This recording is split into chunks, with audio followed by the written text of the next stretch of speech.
Welcome to Paradise City, a place with a feeling, a town with a calling, a gathering of our most blissful experiences, where the question, what's your paradise, is explored.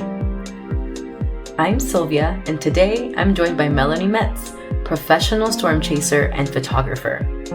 Melanie holds a Bachelor of Science in Chemistry and Biomedical Science with additional studies in meteorology and photography. She owns a therapeutic massage business and a photography business, and she previously chased storms with Peggy Willenberg, and together they were known as the Twister Sisters and had a reality TV show about their storm chasing adventures on the WE channel in 2008. Melanie has been in the field for 20 years and has experienced the beauty and power of storms time and time again. So today, it's your turn to experience what it's like before, during, and after a chase.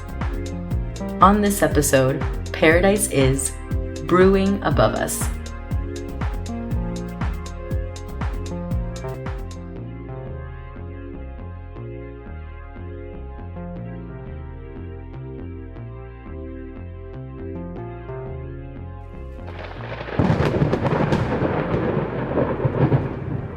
Hi, this is Melanie Metz, professional photographer and storm chaser. It's really intense, actually. It's, I don't know, and sometimes I'm like, why am I doing this? It's so stressful.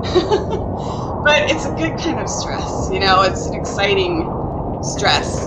And there's definitely an element of adrenaline involved, especially when that storm starts to get really interesting, when it has amazing structure, or when a tornado develops. Man, there is quite an adrenaline rush at that moment. Just, you know, my whole body just gets kind of tingly and shaky, and I just get super hyped up. Some people say, oh, you do this because you're an adrenaline junkie. But to be honest, I'm not. I don't feel that way. It definitely kicks in, that adrenaline kicks in, but sometimes it's a little over intense. It's like, well, I need to stay calm. I need to take something to keep me a little calmer. But yeah, it's really, I just do it because I just love the sky. I love the storms and the beauty of it and the challenge of it and the photography and all those different aspects. When I'm in the middle of chasing, it does get exciting and intense. And of course, depending on what's happening with that storm, it's going to be all different levels of emotion and experience. There's a big tornado that's headed for a town. I mean, that's just sombering, and of course, you know, it's horrible to see. So that adds a whole different element to it. But most of the time, those tornadoes and the storms are not affecting any cities or population, luckily. Most of the time I'm out, I just get to enjoy the beauty of it and the power of Mother Nature. I mean, to be honest, it's just incredible what happens, you know, that's beyond our control, really. And the storms are like that. It's like all I can do is witness it. All I can do is watch it. I can't control it in any way, but I can capture the beauty of it. And in the moment, if a tornado is developing, as a storm chaser or as a spotter, we also have the ability to help in the sense of getting reports called into the National Weather Service so they can issue warnings for the public if there is a funnel developing or a tornado developing. They can't tell what's going on with radar all the time. They can definitely see if there's rotation in the storm. They don't know if there's a tornado. So as a chaser, I'm able to call in or report to the National Weather Service when it's appropriate and when I have the opportunity to allow them to help issue those warnings. So that's kind of a nice aspect of being able to help in some way while being out there just doing what I love and capturing it on film.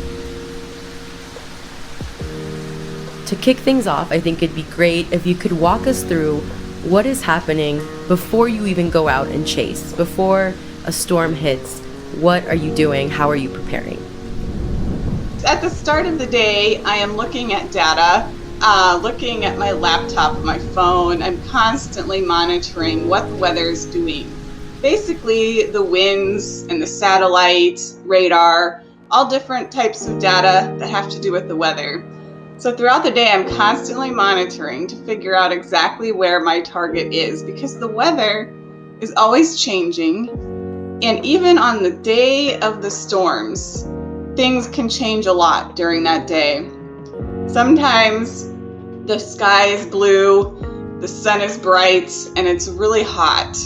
And we don't even see any clouds until later in the afternoon. So it's really important to monitor data and figure out where that low pressure is, or where the warm front is, or the dry line, so that I can end up targeting the right area where the storms are going to develop.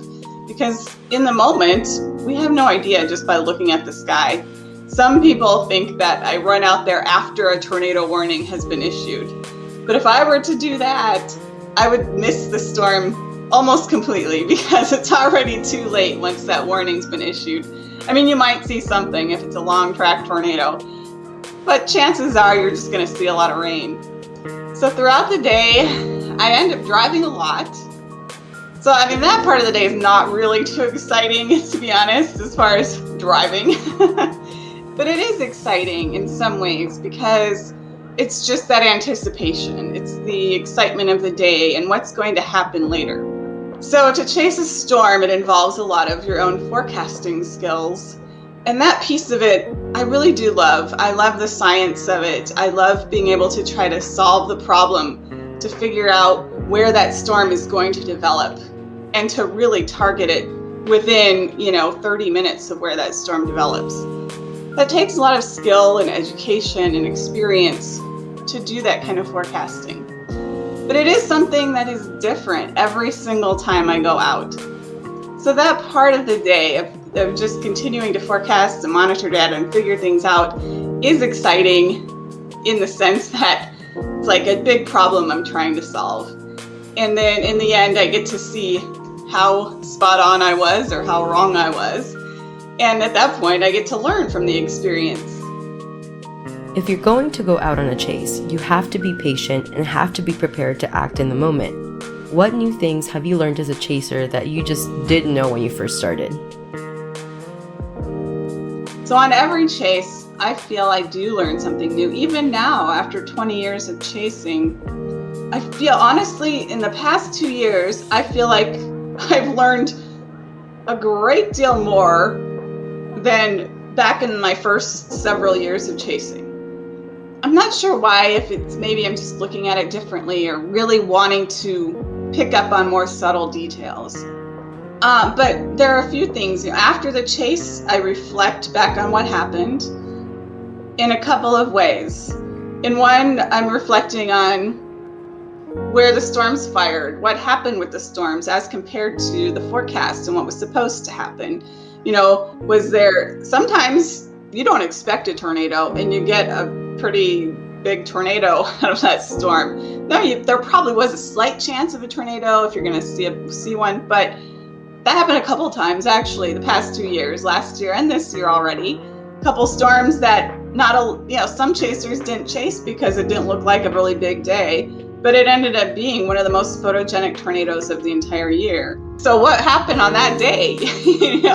Why did it turn out to be so good? And you want to learn just those subtle things. Okay, well, go back and do basically a case study, review the data, look at what actually did happen, and to pick up on those patterns, that pattern recognition aspect of things that will help make you just a better forecaster, first of all, to pick your target and know which days might be better than other days. Then there's the aspect of just reflecting on decisions that you make in the moment. And I've been doing that more lately too. I feel like it's really, every chase this year already has actually helped improve my skills, even though I've been chasing 20 years. The first chase this year was in Texas. That first storm moved a little north, ended up producing a wedge tornado, but I didn't really see that wedge tornado because I had dropped south to a new storm developing, as did a lot of other chasers. It was like, okay, why? It looked like that northern storm was just getting cut off from all the rain from this other storm. And like, usually the southern one is going to look more interesting. So what, you just explore what happened here. And well, in that particular situation, I learned one thing. The velocity radar, the velocity couplet on radar is one thing that we look at. And on that day, it kept looking better and better on that northern storm, but I still left that storm.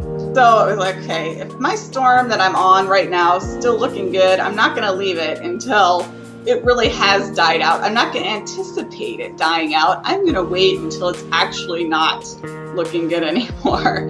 So a lot of us anticipated it was going to die out, and it didn't. It became the more dominant storm. One thing I tend to do, which I realized more this year, is since I love photography, I like to stop when I have the opportunity to capture video on tripod outside of the vehicle. Some chasers don't care. Some chasers will just go, get as close as they can to that storm or that tornado and just get whatever video they get on their dash cams and their GoPros. But I like to put my camera on a tripod and get some nice footage outside the vehicle. I set up my video camera on the tripod and it was getting this incredible footage as the tornado passed right by. It was just amazing. I was just blown away. I was like, oh my gosh, is this really happening? And I did have someone chasing with me, my friend Brad Nelson, and he's a meteorologist. And he kept saying, all right, maybe we should go, I'm like, no, just wait. I just want to wait and get some more footage. And I tend to want to just stay there a little too long. I want that footage because we don't know when that tornado is going to dissipate. So I want as much as I can on that tripod. Well, that tornado lasted 30 minutes and we still stayed pretty close to it. I mean, we did well, but we could have been just a little closer. We could have had just a little better angle if I didn't want to keep stopping and sitting at my tripod. I try to better evaluate the situation. So actually on this last chase I was on in Colorado this year, I saw a pretty big dusty Colorado tornado and some land spouts. And on this day, I stopped, I had my tripod, and the tornadoes were starting to spin up, and I'm like, this is so great, this is great. And then I went, wait a minute, I need to get closer. I'm like still kind of far away. I packed up my tripod, even though the tornadoes were still on the ground, and I kept driving. And then I would stop every so often, and then I'd keep driving and stop. And honestly, I really did get some pretty amazing footage, and I wasn't dangerously close, but I was quite a bit closer than I may have been had I not learned that lesson. Like, okay, let's keep moving, even though I want this tripoded footage. So it's funny, but it's just small things like that when you reflect back on how the chase went that you can learn from. You mentioned this earlier, and you're not really an adrenaline junkie, as you said, but what does the storm chasing community look like? What kinds of people does this activity attract? Is it just a mixed bag of attitudes and personalities? It really is, I would say, a mixed bag of attitudes and personalities, as you said. You get all kinds of people out there chasing storms. You definitely get the adrenaline junkies, for sure. And you get a lot of newbies, you get a lot of experienced chasers. Every time you go out, there's going to be a mixed bag of people out there chasing storms. Yeah, not only are there adrenaline junkies, but also there, on the other end of the scale, there are the researchers, the people who are trying to gather data to really learn more about the storm and improve our forecasting. So you get that whole range from somebody who just wants to see a tornado or even like get as close as they can to that tornado and see it hit something, unfortunately. We got those people out there. They want to get the best, most extreme footage they can so they can get it on the news and, brag about it. But then you've got the people who are really respecting that storm and really trying to just study it and understand it and learn from it. And then everything in between. I find myself to be in between. I love the research aspect of things, but I'm not actively doing any research. I love the photography, and you will definitely find a lot of photographers out there as well who really just want to capture the beauty of it. So as a photographer, we're not the ones who are normally trying to get as close as we can to that tornado. If there is a tornado, we're the ones who take a little bit of a step back and just try to capture the structure and the whole experience and the beauty of it all. So you've got artists, you've got adrenaline junkies, you've got researchers, and then just people who are curious, I think. People who just want to experience it and try something new. Can you expand on advice for newbies such as myself that want to learn about severe weather and even take it up a notch and go out there and get a firsthand experience in chasing a storm. As someone who is new to storm chasing or wanting to learn more about storms, I would recommend starting with a Skywarn class at your local National Weather Service. There is a website called skywarn.org where you can learn or find some good resources, and also find where you might be able to take a Skywarn class locally. These classes are only a half a day. It's not going to take up too much of your time, but you're going to learn about severe weather essentially, and also the structure of the storms, a little bit about the dynamics of the storm. So Skywarn class is really a great place to start with learning some of the basics. Not only that, but after you're done with that class, you'll be certified as a spotter, meaning that you can go out and watch the storms, and when you see one of the features you've learned about, like a wall cloud, a rotating wall cloud, or a funnel, or large hail, then you can call it into the National Weather Service and report and help them issue those warnings. So Skywarn class is a great place for someone who's new. And then if you want to get out there and actually chase storms, I highly recommend first going out with someone who's experienced. There are a lot of storm chasing tour groups out there these days. There are a few that have been around a long time that I would recommend, such as Silver Lining Tours or Tempest Tours, and stormchasingtour.com is with Brandon Ivy. So there are a few that are experienced and that really have a good operation going. There are also some who claim to be storm chasing tours that may not be quite as experienced. So you really want to kind of do a little background check before you sign up with someone, I would recommend. These days, if you do join in with the storm chasing community, I know a lot of new chasers who have gone about it that way. They've just connected with the community and learned from others. For a long time, there's been a forum called Stormtrack.org in which people ask questions and more experienced people answer questions. So there's just so much information there for new people to learn or to ask questions or to connect with other people who are experienced that might be willing to take them out for a chase or let them follow along and learn from them. As far as what I did when I was new to storm chasing, I always wanted to find a tornado. I always wanted to see a tornado ever since I was really young. So I always would watch the storms, but I didn't really know what I was doing. And I wouldn't say I was chasing them. I would just go watch them when they'd come by my town. But when I finally got to the point of wanting to learn and get out there and chase, pretty much what I did, I actually did study some meteorology in college. So I went to that length to actually really understand the forecasting aspect of things before I actually chased. So I got some of that book knowledge before I got out there in the field. Let me tell you, no matter how much you read online or how much you study or how many classes you take, it is a whole different experience when you get out in the field.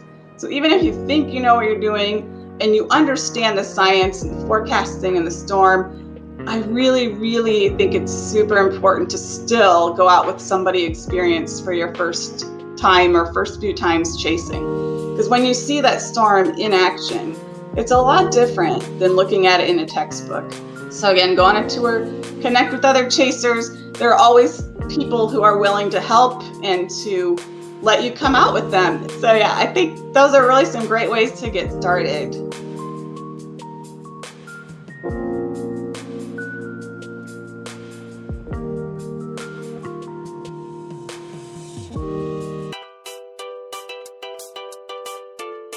Alright y'all, so if at this point you're wanting to learn more about how storms are tracked, Storm Chasing 101, and want to get connected with resources in the chaser community, here are your top options.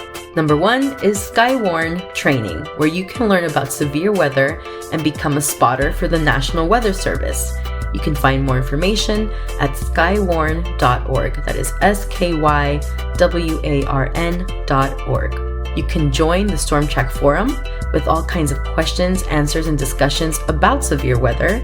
You can find that at stormtrack.org/community. There is the Storm Prediction Center, where you can find severe weather outlooks and forecasts for the United States specifically. You can find that at spc.noaa.gov. If you're looking for a new read, check out the NOAA Weather Spotters Field Guide. NOAA standing for the National Oceanic and Atmospheric Administration. There is also the Storm Chasing Handbook by Tim Vasquez, Vasquez, Vasquez. And finally, Skip Talbot's Storm and Tornado Education YouTube channel with beginner education videos.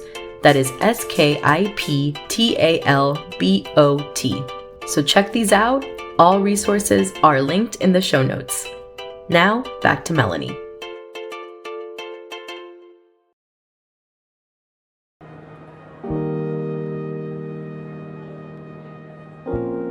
Once I get to my target area, it's really a lot of just waiting around, just being patient.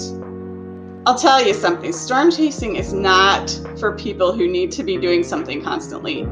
Like my mother, for example, or even my husband, they don't like to sit around much. They want to always be up and active and doing something. And I have taken them both chasing with me. And yeah, it was hard for them to just sit in the vehicle and drive all day and then wait for these storms to develop. I, on the other hand, don't mind waiting around. It's peaceful. I mean, really, part of chasing is the adventure, and part of it is just getting to see new things, getting to see new parts of the country, new towns, new, just getting out there and experiencing life. So really, part of it, that part of waiting around before the storms develop, I do get to see new places and visit nice little local restaurants or drive through old towns with cool signs and cool old buildings and different things like that. So actually, during that part of the chase, before storms develop, I get to also use my photography to capture those special moments on the road and just be able to document what I'm experiencing along the way. As soon as storms develop, as soon as I see something on satellite or on the radar, then everything ramps up and it gets a little more exciting. Because now you know, yes, something's happening. On some chase days, nothing happens. On some chase days, what they call the cap is so strong that no storms develop at all. So when you do see storms start to develop, it's just that feeling of, oh, right, I got it right. It's happening. Storms are firing. Now what's going to happen next, we don't know for sure. Is that storm going to be just a bunch of rain? Is it going to have really amazing structure so I can get these cool pictures? Is it going to produce a tornado? I mean, we have some idea what the storms might be like, but it's still going to unfold right there in front of your eyes. So while I'm waiting, I make sure I also have all my cameras mounted. I have a dash camera that I set up, and then another camera now that I'm using for streaming, and then I have my GoPro on the roof, and I have my DSLR, my Nikon, my still camera. So I've got a bunch of cameras. Some people have even a lot more than that. I don't know how they do it because it's hard to manage all those cameras, especially when you're in the middle of chasing a storm. So I got all the cameras set up, storm is firing, I'm in my car and ready to go and just get to where that storm is going up. And it usually really is within 30 minutes, maybe an hour of where I'm at. If I'm lucky, most of the time it is. I'm not like perfect. I'm not going to be on target every time, or storms might develop first in a different area. But I'll get to that storm, and then I actually, at that point, I'm going to keep my eye on radar as I'm navigating. However, once I'm on the storm, I really just go visual. I just watch the storm, and I am able to identify the features and what's happening with the storm, because storms are so dynamic, they're changing all the time. So really it's just a matter of navigating and finding those roads that are going to take me where that storm is going, because oftentimes storms might move northeast and the roads might go east and north. So you rarely find a road that's going to go exactly where the storm is going. So part of the chase is it's a little stressful, to be honest. That's the more stressful part, is trying to find those roads. And that's why it's nice sometimes to have a chase partner, because one person can navigate while the other one drives and you don't have to do everything yourself. But I'm often doing most things myself. So it's not only the visual aspect and documenting that storm, but just being in it and being part of it, and feeling the wind and watching the lightning, just this magnificent storm churning in front of me and developing and just giving me a show, really. I much prefer to watch a storm pass by than to turn the TV on. Have you ever had a moment while you're in chase mode where you just felt like you were truly in a dangerous situation, where things were getting maybe a little too hairy out there? And for those that are probably wondering, including myself, why do you continue to put yourself in that risky position? What keeps you going back? Some people talk about how they always knew they wanted to be a singer or an actor or a football player or a doctor. When I think back, all I know is I always wanted to see a tornado and to chase storms. I feel like I was just born with this desire to be out there connected to the elements of the sky. So that keeps me going back no matter what. However, it definitely can be dangerous. Well, I shouldn't say that. I should say it definitely is dangerous, which is why it's important to learn a lot before you start chasing on your own and go with experienced chasers first. Storms can definitely be very dangerous. Not only tornadoes, but strong straight line winds, large hail, even lightning. Honestly, lightning is one of those things that no matter how good you are, you don't know where that lightning is going to strike. So it's really important to take the right precautions when you are chasing. And when I say that, what I mean is when there are a lot of cloud to ground lightning strikes, that's actually when I feel the most nervous and the most in danger, because that lightning is so unpredictable.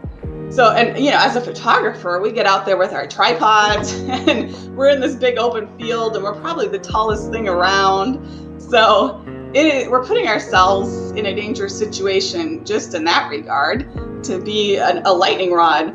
So when there's a lot of cloud to ground, what we call CG lightning bolts, what I do is I set my camera up and put it right next to my vehicle, or you can set it so it keeps taking pictures, and set up the video camera, get back in my vehicle, and then I take pictures or video from inside my vehicle, because you're relatively safe if you're in your vehicle and your vehicle gets struck by lightning, but you're not safe if you're standing outside. Tornadoes definitely are very dangerous. However, I feel safer when I'm chasing than when I'm at home, because when I'm chasing, I can navigate around the storm. And my style of chasing is to stay safe. So close enough to get a good view, but to stay out of the path of that tornado. So if you know how to properly navigate around the storm, you can stay pretty safe even in a relatively dangerous situation, as long as you're not in the path of that tornado or another one coming up from behind you. There have been a couple times when I've been in some pretty hairy situations out there chasing on big tornado days. There was one night in Hallam, Nebraska, when a large tornado tracked through, and Peggy and I were chasing. We couldn't actually see the tornado because it was starting to get dark, and that storm made the sky so black we just couldn't see anything. So we were just behind this storm, pretty close to it though, but just behind it, and it was really dark. And we ended up coming upon a house that had been hit. So we stopped and we helped. I called 911 while Peggy went to see if people were okay. Luckily, everyone was okay. They managed to find a safe spot in the basement because their house was just demolished. So Peggy helped them out of the basement. And, at that time, even though in the moment we just wanted to help, when I think back on it, there were power lines that were down and they were stepping over these power lines. Luckily, those power lines were not live, but that is another part of chasing. If you end up in an area with debris where the tornado has hit, you want to be really careful of what's around you. And sometimes just let the professionals come in and do things, because there can be so many different very dangerous situations. People have died, not chasers, I don't think, but people have died from downed power lines after the tornado had already gone through. So that is something that is very dangerous and kind of want to stay away from, but you also want to help people. After we helped them and the fire rescue came and everyone was okay and they all had left, Peggy and I, then we were sitting there, and it was a night where a lot of storms were coming through. So there was another storm coming, and back in the day, back in that time, it was 2004, I believe, we didn't have mobile data like we do now. I mean, it was starting to come around, but you couldn't get it much ever. You know, maybe you'd have to stop at the top of the hill somewhere and get a little bit of data. But in the moment, we didn't have any data of any kind. We didn't have radar. You rely on friends that are at their house and at their computer. So we ended up calling one of our friends to see what was going on because we were in the dark. There was big storms coming, and we had just witnessed this huge tornado demolish a house. Like, okay, what kind of situation are we in now? And sure enough, another storm was coming over us that had rotation on it. I can't say there was a tornado, but all we could do was try to get south and get out of the way. And as Peggy was driving, because she usually would drive and I would navigate and watch radar. She's driving on this dirt road. We're trying to get south of this storm, and the winds were just whipping, really intense. There was some fog. You can get hail fog from these storms, and she kept kind of like sliding on the road and almost ending up in the ditch. And I was a little nervous, I have to admit. I was like, are we in the middle of a tornado right now? I don't know what's going on, because we couldn't see much. It was super intense.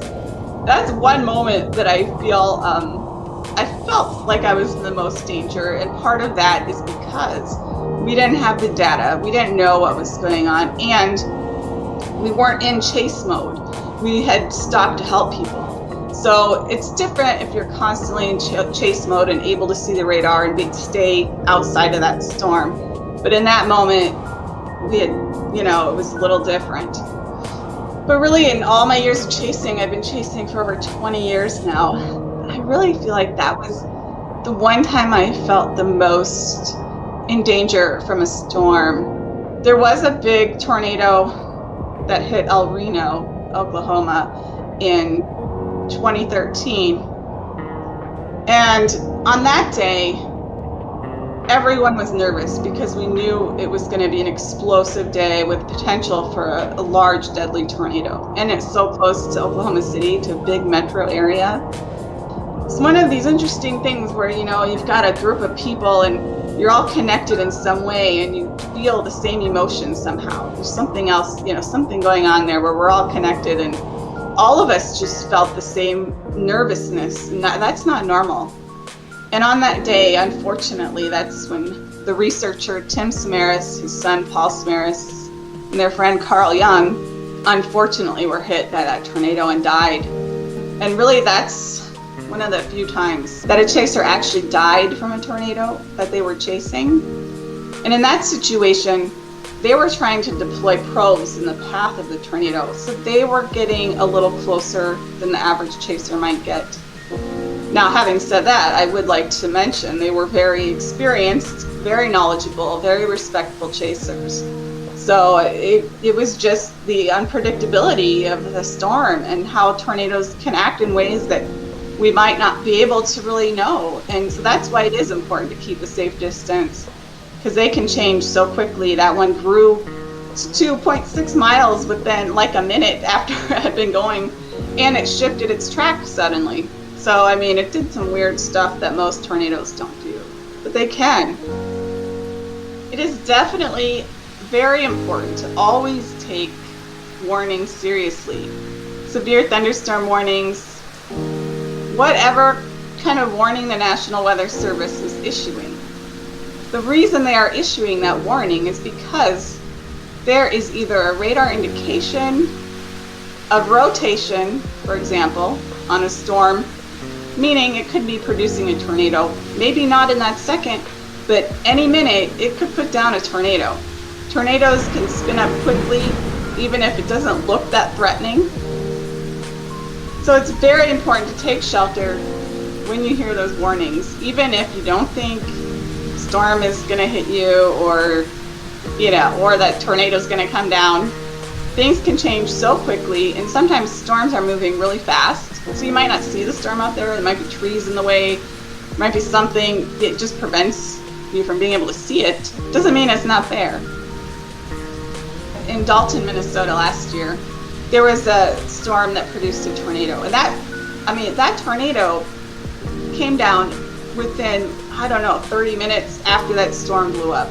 It happened really fast. And because of where that storm was, the National Weather Service didn't have a good visual on the radar because it was kind of in what they call a radar hole. They could see it, but they couldn't see the rotation well. It didn't look impressive on radar. So those of us who were out there, we did call in reports of funnels, so they were able to issue a warning quickly. The National Weather Service issued the tornado warning. The tornado sirens were going off. Sometimes people get excited and they want to see a tornado. They want to see it. There were a couple guys who were filming it, watching it come right towards them. And this was a slow-moving tornado. So they got kind of mesmerized by this tornado, which I understand. It definitely happens to me as well. So they were watching it move towards them, but they may not have realized it was coming directly at them.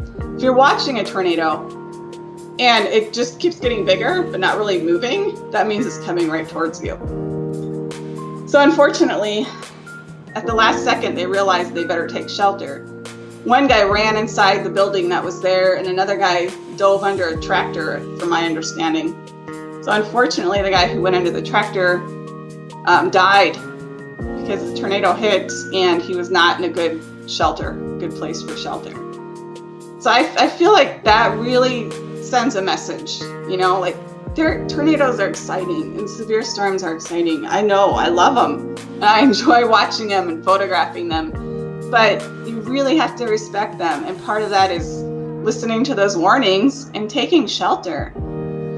The encounters you've had and the unfortunate incidences that have happened to people on opposite ends of the spectrum, from people who just wanted to document a storm passing through to veterans that have been in the field for years, the danger is real, so it's important to take warnings and precautions seriously, and no matter how experienced you are, never take your safety for granted.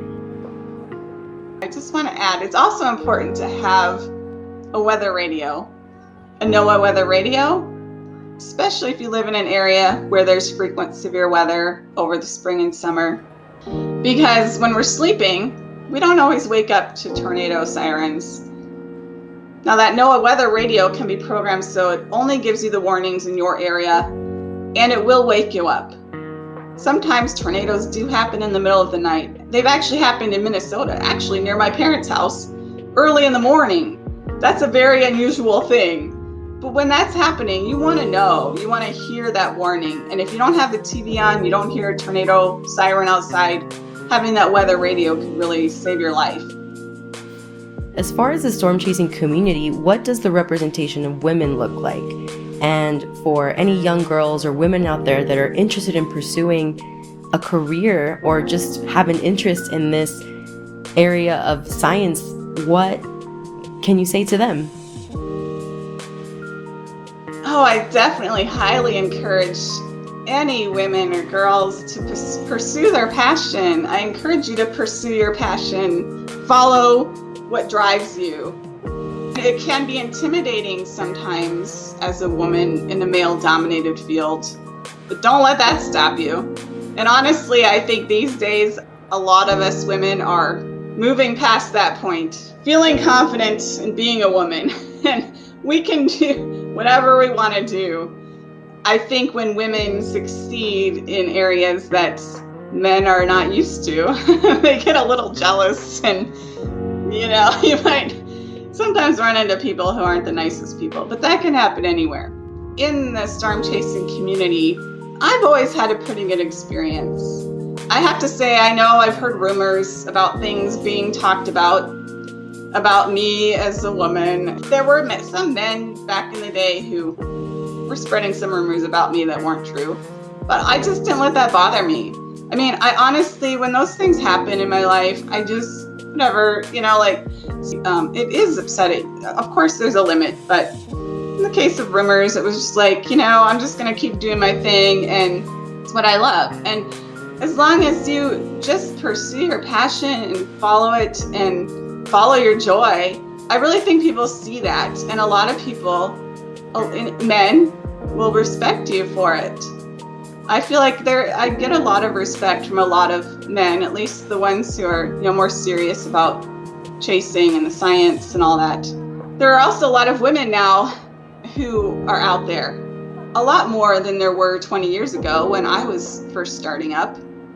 Back then, honestly, there were just a handful of women that I knew of that were chasing storms. I highly encourage women to get involved with science if there's an interest. I actually am a chemist also, so I did study chemistry. I have a degree in chemistry, and that was also very male-dominated back in the day. Back in the day, I was one of the few women majoring in that field. It was fun chasing with Peggy and being known as the Twister Sisters, because that really did help set an example, that women can do this. And I know we have heard from a lot of people who were inspired by us just being out there and following our dreams. In the moment, I had no idea. And I just feel so honored and so blessed that we were able to touch so many people, so many, girls and women, people who were interested in this but didn't feel comfortable being out there or pursuing it. And I'm just so grateful to be able to have done that just by following my dreams. Finally, what happens after a chase? Once the adrenaline dies down, once the storm passes, what is happening on your end? So as the sun sets, after the storm has passed, sometimes you just see the most incredible skies you'll ever see. The colors, the texture, all those sorts of things just come together, the elements in the atmosphere, to produce this painting in the sky. So I love to just stop after the storm, kind of on the backside, and wait for the sun to set. And that's what I did. I just stopped. I set up my cameras, got to make sure to capture it all on film. But then I just got to hang out there on the side of the road in the middle of nowhere. And literally for, I think, about an hour, I only saw one car pass by, because all the chasers had kept going to keep up with that storm. I mean, I think they stopped eventually, but I stopped a little earlier than they did. So I just got to spend that time alone with the storm in the middle of nowhere as the sun set. And it did give me an amazing display of mammatus and lightning, just all these things that make such a beautiful image. So at the end of the chase day, it is nice to just watch that storm move on off to the east as I capture the sunset. And then maybe some good lightning after dark too. That's always fun. And at that point, I'm usually done with my chase after it gets dark. Unless the lightning is really amazing, I'll try to find a good spot and capture some pictures of the lightning and find something to eat. And usually I haven't had any water or anything for several hours because I'm chasing, and then I feel it. By the end of that chase, I'm like, oh my gosh, I'm like majorly dehydrated. I need some water and some good food. But when you're chasing, you usually don't find very good food because by that time I'm in the middle of nowhere and it's late. By the time I find a decent town, maybe there's a Taco Bell that's open or something, but honestly, any food tastes good at that point. Well, now I have to ask, what's the best meal after a chase? Ultimately, if I have time, if the chase ends on the early side, but that's pretty rare. Oftentimes, they don't really get going until 5 o'clock, and you're on that storm until 10 o'clock, maybe 11 if you want to get some good lightning. So by that time, you just can't find much to eat besides gas station food.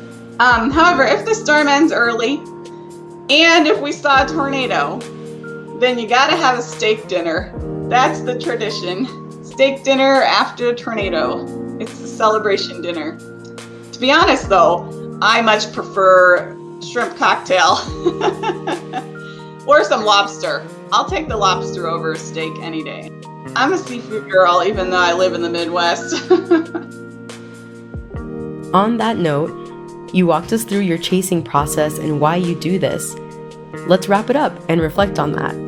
What's your paradise? What does that feel and look like for you?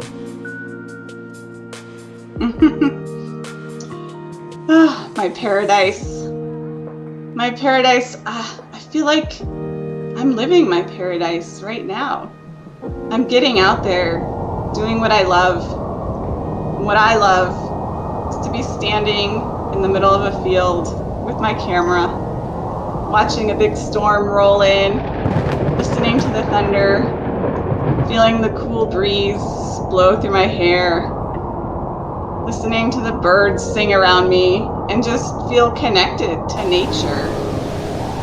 Just feel connected to the sky, to something bigger than myself. And then when the day is done, I get to go have dinner with good friends, have some good food and drinks, and enjoy that aspect of life as well. And then come home to my husband and my 3 dogs. My dogs make me so happy. All those aspects of life are just what brings me joy. So in thinking about all this and following your dreams and your passion, that's something I feel like all of us want to do, right? I mean, all of us want to do that. But a lot of us stop ourselves for a lot of different reasons. Whether it's our confidence, or whether it's money, or having to work and not having the time. So many things can prevent us from just following our dreams. Now with this past year, obviously we've all gone through a lot with the pandemic and other things happening in the world. And it really made me stop and reflect on my life and remember what brings me joy. I realized I wasn't doing that anymore, not to the extent that I had. And I decided it was time to follow my dreams again, because we just don't know how much time we have, and so many things are beyond our control. So I took steps to just get back out there and follow my passion. And I'm so glad that I did, because I feel a lot more joy, and it's helped me get through this difficult, depressing time, really, that we've all been going through. So I just want to encourage everyone to at least take steps towards doing what you love to do. Even if you feel like you can't, I think you can.